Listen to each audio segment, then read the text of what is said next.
On November 25th, 2020, it was the day before Thanksgiving, I received a phone call shortly after 4 o'clock from the Mount Morris police chief. And he asked me kind of frantically, is anybody at my house? And I said, my daughter Melissa is. And so there's a fire. And it's bad. My sister Melissa, she was 9 months pregnant, about to have a baby in 2 days. What do you remember from November 25th, 2020? It was my 17th birthday. My birthday is November 25th. Me and my mom were at a store. We were picking out a cake, and we finally got home, and my brother Carl frantically is calling my mom, have you heard from Melissa? Have you heard from Melissa? And we're like, no, why? Carl said, the neighbor called, and he said the house is on fire. So at that point, my heart just sank because we were not sure if Melissa was home or not. I just wanted them both to be okay. And all I could think was, please just have one of them, at least one of them, make it through the night. When everyone said they didn't know where she was and they couldn't hear from her, I knew, just had that gut feeling that she was gone.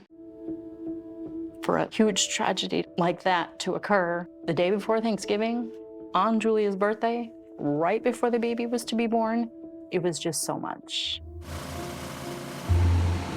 When I arrived at the scene, I was told the victim was found laying on the floor in front of the stove. Melissa Lamish was a 27-year-old EMT. We're trying to figure out why there's a fire in the kitchen. We couldn't tell if it was intentional or accidental.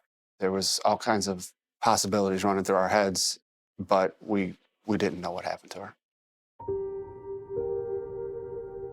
My daughter Melissa, she's very thoughtful, and that's why she got into being a paramedic. She wanted to help people.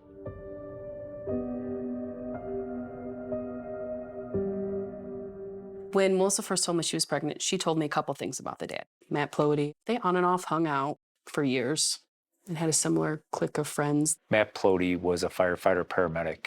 He was a good firefighter. Matt was somebody that was dependable on the fire scene. He was just one of the guys. He was keeping a secret the fact that he fathered a baby in the hopes that the child wouldn't be born. For Matt, he never had a child before. He didn't want to make it known to other people because he just wanted to keep that part of his life private. Matthew Ploy was a person of interest on day one, simply because he was at the scene. Matthew Ploy later told investigators that he was at the house to see Melissa to talk about the baby. He admitted he was there. He told them everything that they would have needed to know about his presence there. He didn't have anything to hide. They discussed their finances, and then Matt left as she was making some lunch. She talked about throwing some food or something, but I didn't stay around. I believe from the very beginning he was trying to set up a story that there was an accidental house fire, that she had been cooking something, which would explain why her body was found in the kitchen. When you got the call about Matthew Ploy possibly being involved in a murder, what did you think? Denial that it wasn't one of our people. It doesn't chime with what a firefighter is. We put fires out, we don't start fires. We help people, we don't hurt people. It is unthinkable.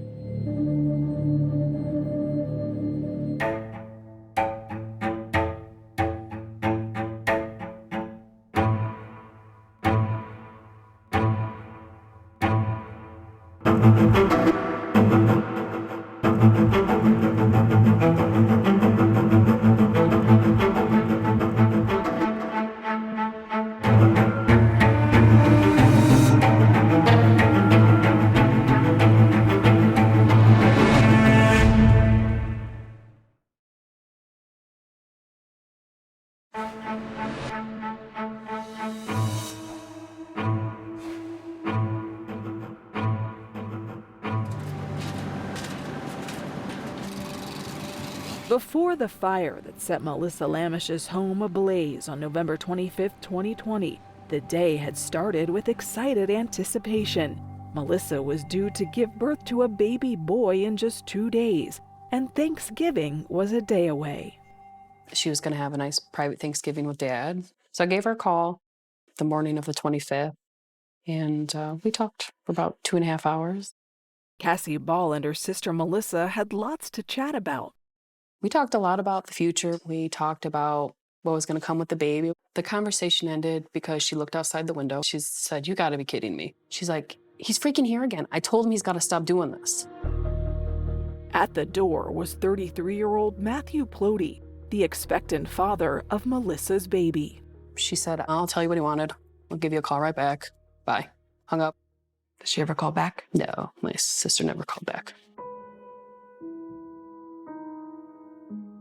Melissa Lamish and Matthew Ploy met and became friends 7 years earlier while each was in college. They maintained a casual relationship. The friendship, says the Lamish family, cooled off once Melissa let Matthew know about the pregnancy. Melissa told her family he did not share her interest in becoming a parent. He wanted her to get an abortion. She didn't want that. He blamed her, ghosted her. It did come to upset Melissa because they were friends for so long. She thought he'd at least want to Yes. be involved a little bit. Yes. Melissa thought that he would want something to do with the baby. To that point, she thought he was a pretty nice guy. Then she saw a different side of him, and that really upset her. Deanna and Gus were fully prepared to help their daughter with whatever she needed for the baby. I had said, if he doesn't want to be a part of the baby's life, don't push. The baby is your child. I told her whatever you needed, I'll help you financially. She knew she had plenty of family support. Everything would have been fine.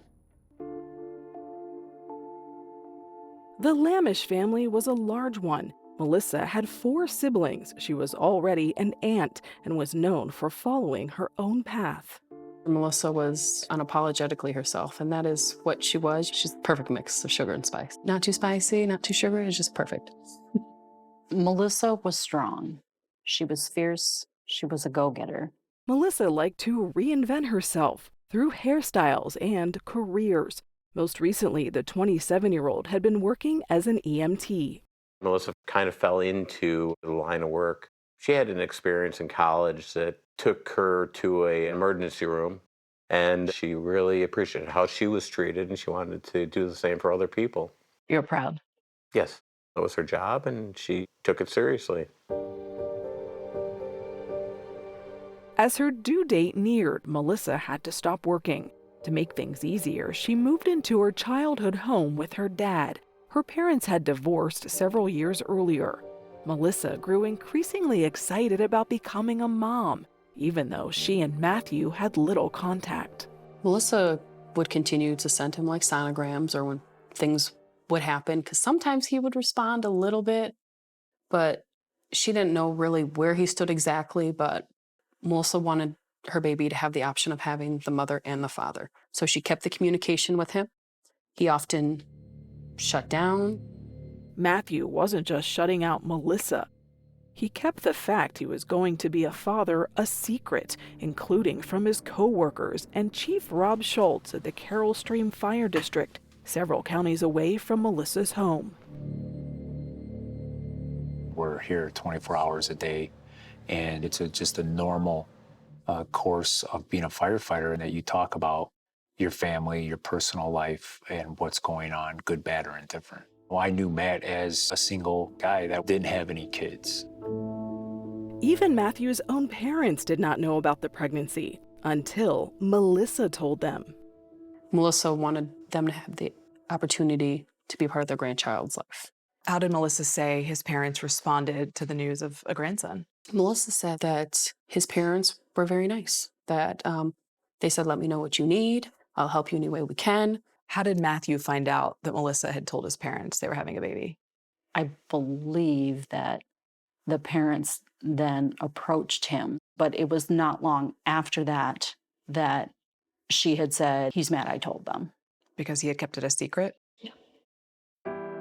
Melissa celebrated the upcoming birth with family and friends at a baby shower. She had let everyone know she was having a boy. It was a happy time until nearly 2 months later on that fateful Thanksgiving Eve. It was just all so surreal. While Melissa's family tried to process their loss, investigators were hoping to provide them with answers about what had happened. The fire debris is everywhere. Brian Ketter, then the lead detective at the Ogle County Sheriff's Office, headed to the kitchen where Melissa had been found. Everything's covered in smoke. Ceilings, walls have fallen down, and everything's a mess. Ketter and other investigators also headed outside to an ambulance to view Melissa. We've noticed that she didn't have a whole lot of fire damage to her, What does that say? that the fire didn't kill her.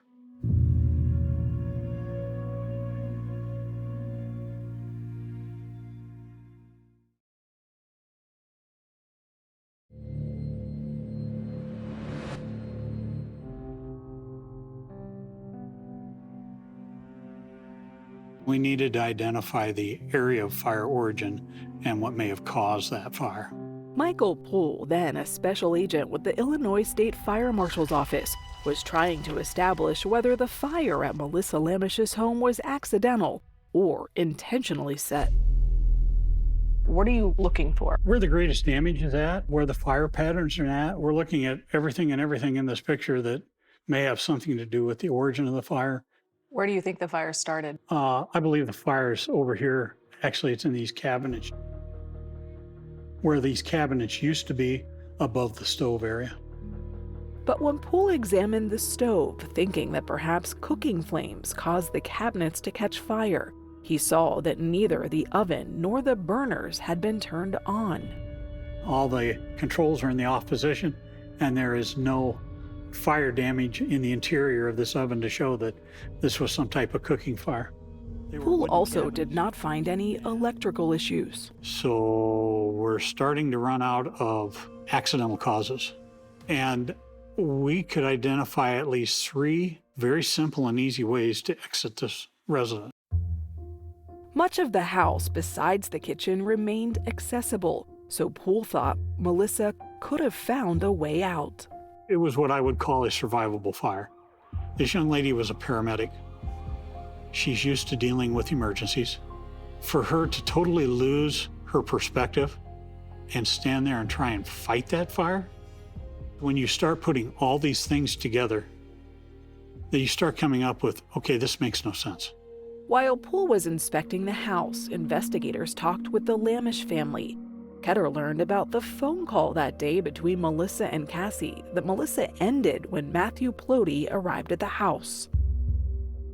We learned from the family that he was a fireman. Melissa's brother Carl told investigators he had already spoken on the phone to Ploy, telling him he knew he had been at the house that day. Carl also told Ploy about the fire and that someone had died, but not that it was Melissa. Investigators did that when they asked Ploy to come in for an interview that evening. Melissa is deceased.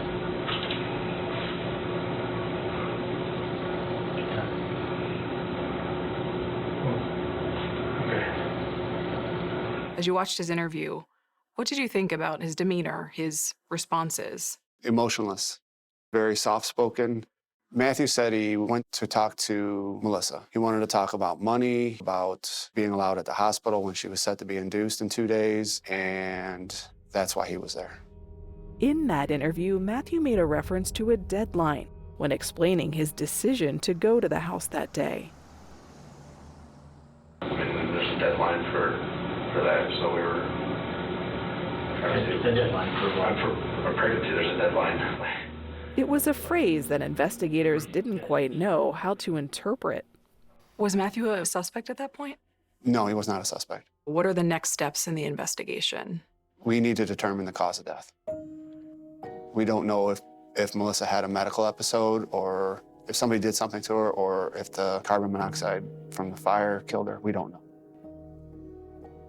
To get those answers, 2 autopsies would be performed, One 2 days after Melissa's death, and then another about 2 weeks later while lab work was completed. The results? Normal carbon monoxide levels, and no soot was found in her system.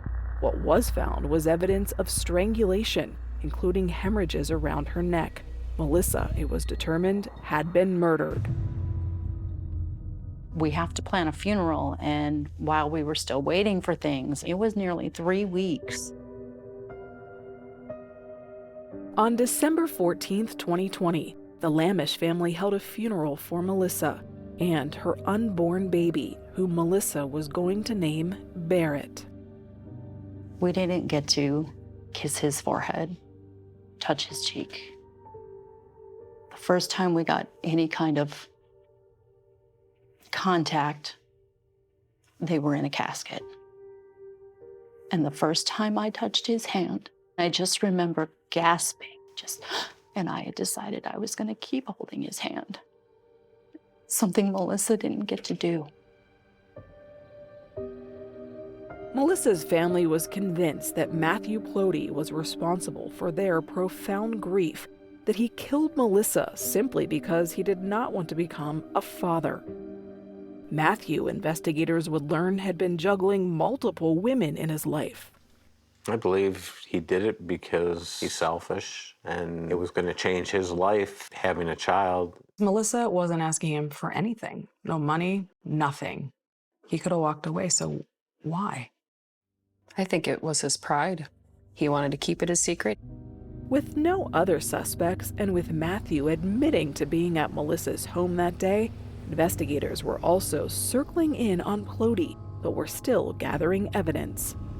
We had collected DNA evidence at the autopsy, and we sent that to the crime lab. We'd gotten search warrants for phone records. We were in the process of getting that information back. They were also waiting to get information back from Amazon about possible recordings from an Echo Dot that Ketter had noticed and was retrieved from the fire-damaged kitchen. We were hoping it would record conversations or something from the day between the two of them. That Amazon Echo Dot could turn this case around. Could have. It could have recorded Melissa screaming for help, yelling out his name. We didn't know what it would be.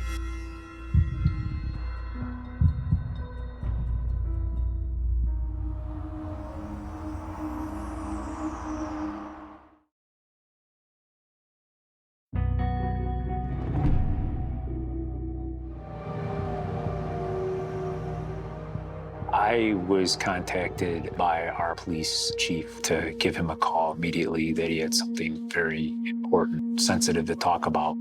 When Carroll Stream Fire Chief Rob Schultz returned the call, he couldn't believe what he was hearing. One of our firefighters was being investigated in a suspect in a murder that occurred about 2 hours from our fire district's boundaries.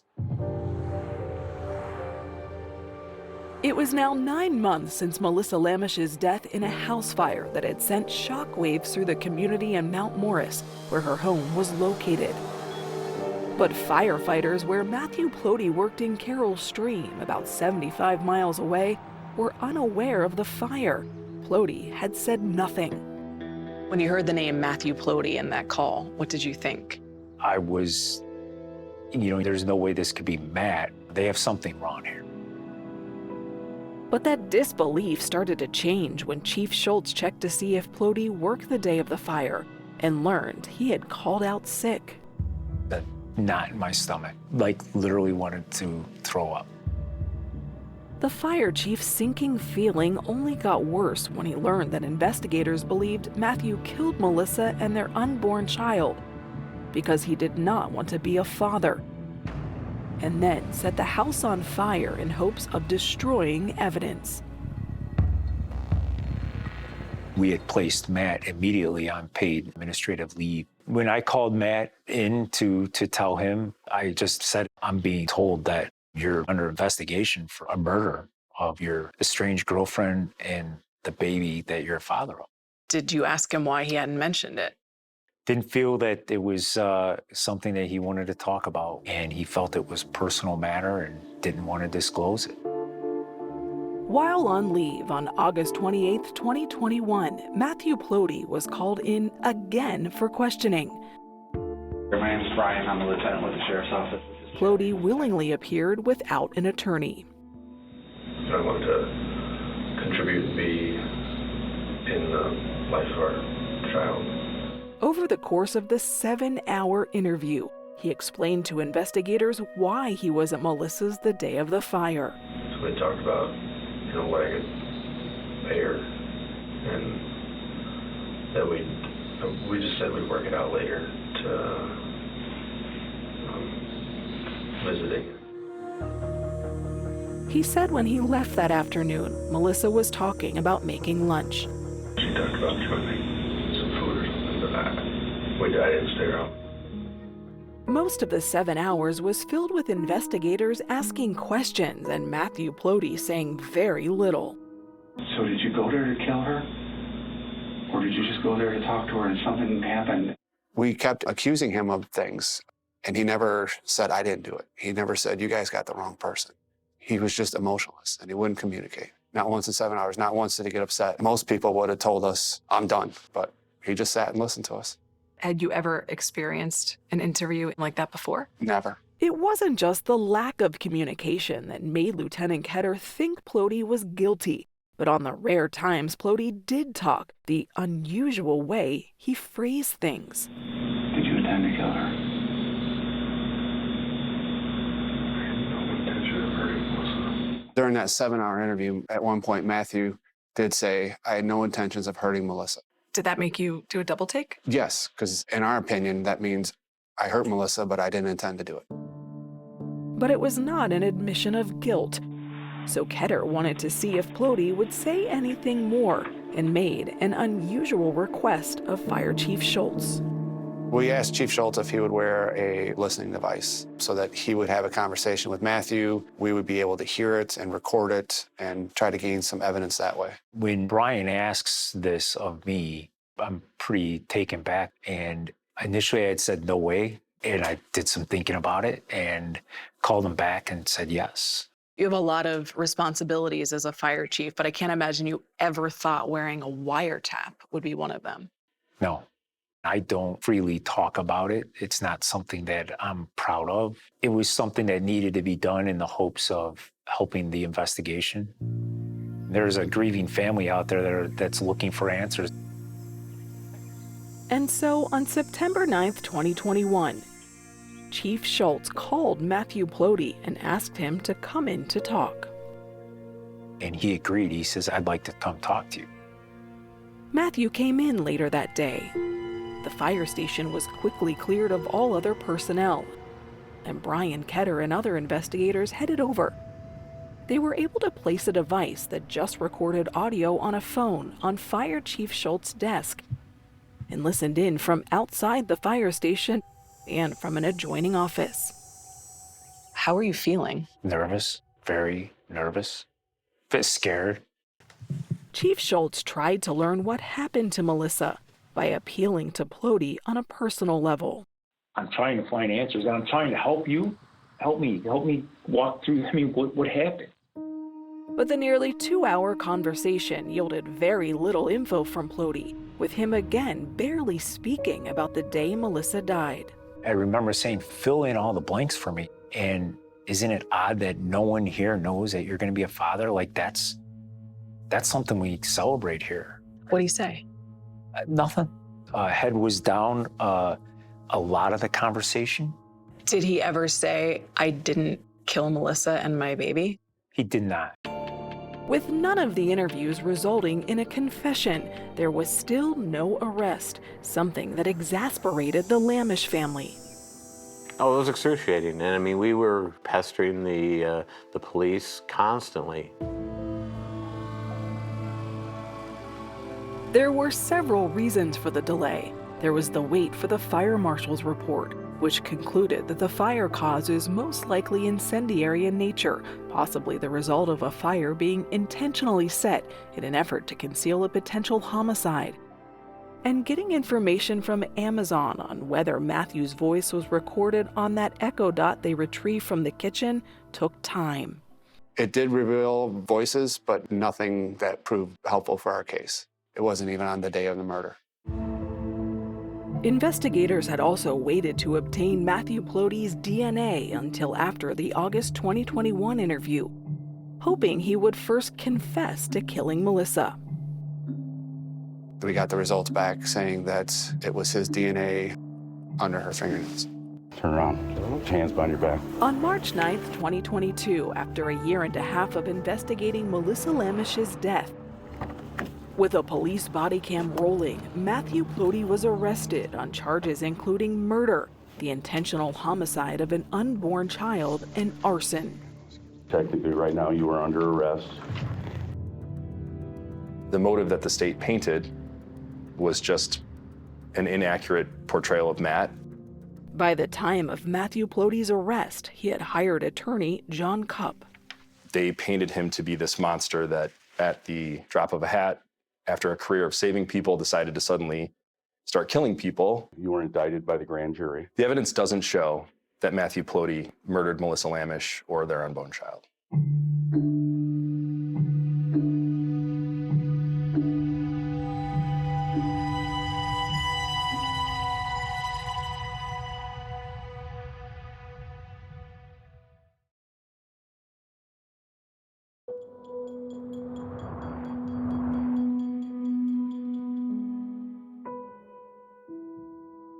Melissa Lamish was loved.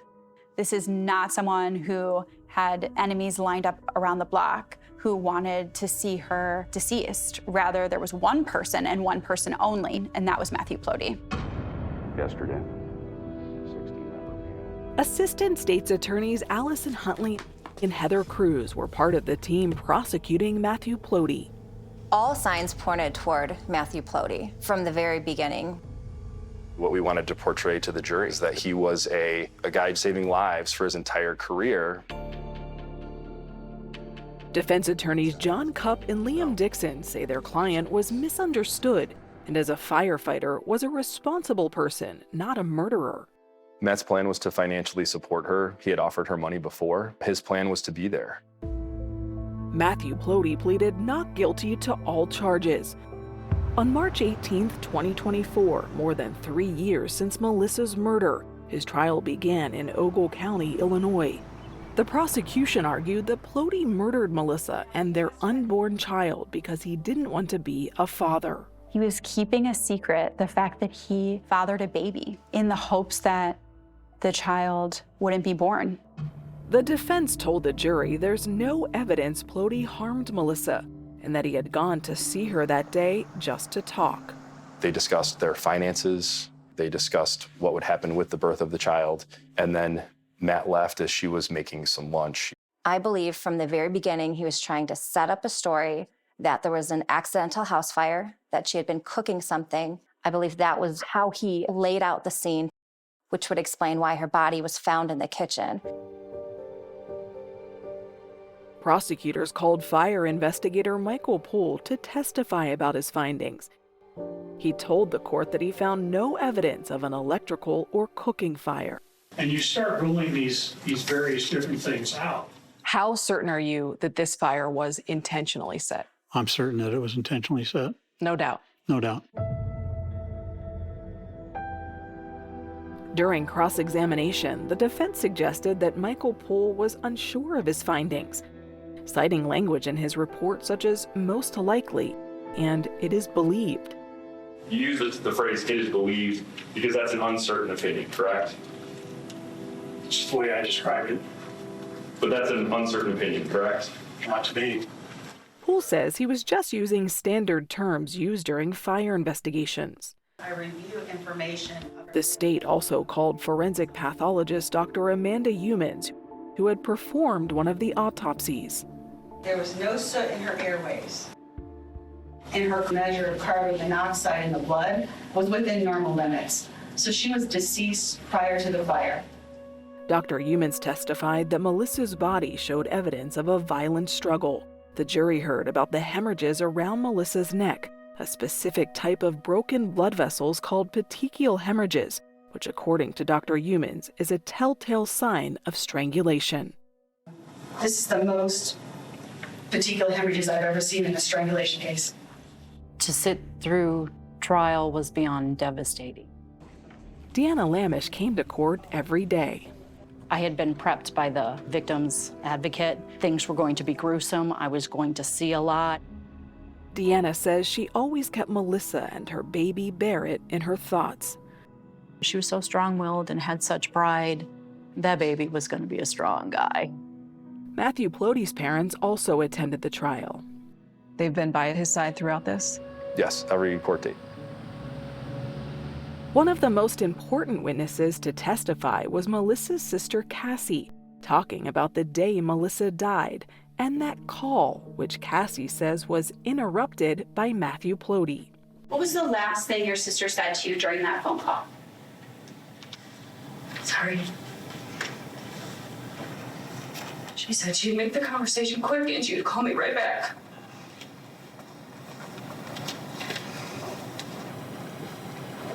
Did Melissa call you back? No. Jurors watched those recorded interviews with investigators, where Matthew Ploy admitted he was at the house. How long were you at the house? It wasn't more than an hour, I don't think. Prosecutors wanted jurors to hear that phrase Ploy used, And there's a deadline for that. So referring to the birth of his son as a deadline. He said, there's a deadline to these kinds of things. That was his deadline to murder Melissa. If you think about it logically, Thursday is Thanksgiving and Friday is her due date, his deadline. The only time to do this was Wednesday. So he took off work and completed his goal.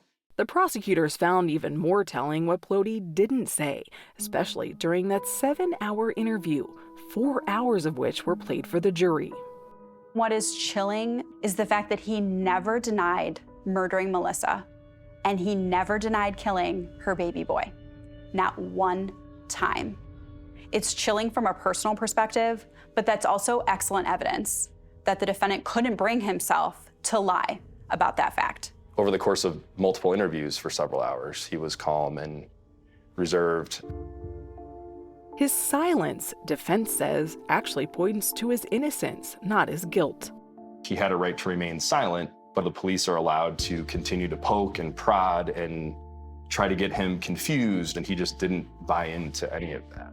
They say their client, when he did speak, was open with investigators. He told them everything about his presence there. He didn't hide any of that. He just never admitted what they wanted him to admit, which was that he killed Melissa and his child, which he didn't do. Do you think the fact that the fire didn't burn down the whole house, does that play in Matthew's favor or not? I believe it does. If he's a firefighter and he's trying to destroy evidence, you would think he would have the ability to set a fire to complete that goal. But during 3 days of testimony, the state laid out the case that it could have only been Matthew Ploy who set that fire to conceal evidence of the murder of Melissa and their unborn baby, something the defense was about to contest. The state's fire expert deemed that this was arson. He did, and we had an expert who directly contradicted that. What do you think of Matthew Ploy's interview with investigators? Join the conversation on Facebook and X.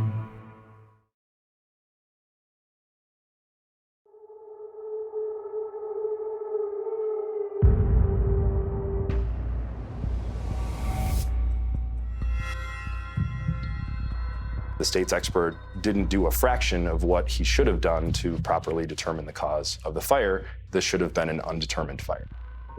To try to poke holes in the prosecution's case, the defense called only one witness, retired firefighter and independent inspector John Knapp. He was not at the scene of the fire, but did study reports and photos. I felt like there was probably more information that could have been gathered that wasn't there. He disputed the prosecution's claim that Ploy set the fire. He testified that the evidence collected doesn't prove that the fire was intentionally set by anyone. I couldn't make that determination to whether or not what the cause of the fire should be other than determined. When you're not there at the scene, you don't see what we've seen. Not always does every little tidbit end up in a report. Michael Poole says the defense's expert is wrong and that his investigation was thorough. We're looking for anything and everything that could have contributed to the origins of this fire. If they weren't there, you needed to be there when we were doing the examination. Matthew Ploy waived his right to testify. During closing arguments, the defense accused investigators of having tunnel vision. The complete lack of investigation of any other individual is shocking. I've never seen such a poorly investigated case. They didn't follow up on any other leads that may have happened, any other boyfriends, anybody else. If there had been another lead, investigators certainly would have followed it. There simply wasn't. Prosecutors told the jury that the evidence was clear. Melissa Lamish was strangled to death by the only person who had a motive to kill her, Matthew Ploy, who was juggling multiple women and didn't want to change his lifestyle. He clearly did not want to be involved in this baby's life. This is someone who actively hid the fact that a woman in the community was carrying his child. He clearly had made some choices about having multiple relationships, but did not make him a killer. The trial lasted a week, and after 2 hours of deliberation, the jury returned with a verdict. We, the jury, find the defendant, Matthew Ploy, guilty of first-degree murder. Guilty of all charges. I could hear people sobbing and gasping, but I couldn't even lift my head. What did you feel? Shock. Shock. The verdict was a relief for Chief Robert Schultz. He says the case had long weighed on him and everyone at the firehouse who had worked with Ploy. There was a huge closure here when Matt was found guilty. You still have the family out there that lost a daughter or lost a grandson. You're never going to change that. 3 months later, on June 27, 2024, Melissa's family and friends gathered at the courthouse for sentencing. Matthew Ploy listened with little reaction as victim impact statements were read. We lost Melissa in the prime of her life. Melissa and Barrett should still be alive and enjoying life with their loving family. I shouldn't have spent Thanksgiving that year feeling like there was nothing to be thankful for. This shouldn't be real, but it is real. It is all real because one man decided to make the decision that Barrett and Melissa weren't needed or wanted. None of this had to happen. All he had to do was walk away. Matthew Ploy also addressed the court with this brief statement. Say anything other than I share the pain and sadness of the loss of Melissa and Barrett. Do you believe him? Oh, no, definitely not. For him to say, I too have pain and loss from Melissa and Barrett, like that, what a joke. The judge imposed the maximum sentence. Mr. Ploy, you are sentenced to natural life imprisonment. Life behind bars. Matthew Ploy will likely die in prison. Does that give you any sort of peace? No. I know it's the justice system, and we received our justice, but nothing about this is just. It's not fair. Nothing about this is fair. No punishment in the world brings them back. I miss her personality. I think it's her sass. Melissa's sister, Julia Lynn, tries to hold on to fond memories. Melissa was, I believe still is, the best person that I've ever met. What do you miss most about your daughter? And there's a grandson you never got to meet. Where do you start? I mean, he was going to come into my home. I was looking forward to raising him. Through all of their grief, the Lamish family honors Melissa in many ways. We took toys to a local homeless shelter. To honor Barrett? To honor Barrett. We donated money to the no-kill shelter that Melissa got her cat from. They also sponsored a tree at a local arboretum that Melissa loved. Every year at the holidays, this tree will always be lit as part of their display. Shining brightly like Melissa always did. Also strong. She was fierce. She was powerful. nothing was going to stop her, and she was always going to prove herself, and she'd do whatever it takes to do it.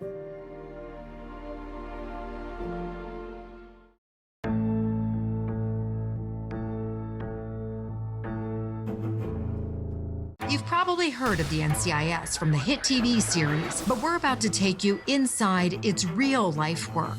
Listen to 48 Hours NCIS early and ad-free on the 48 Hours Plus subscription on Apple Podcasts.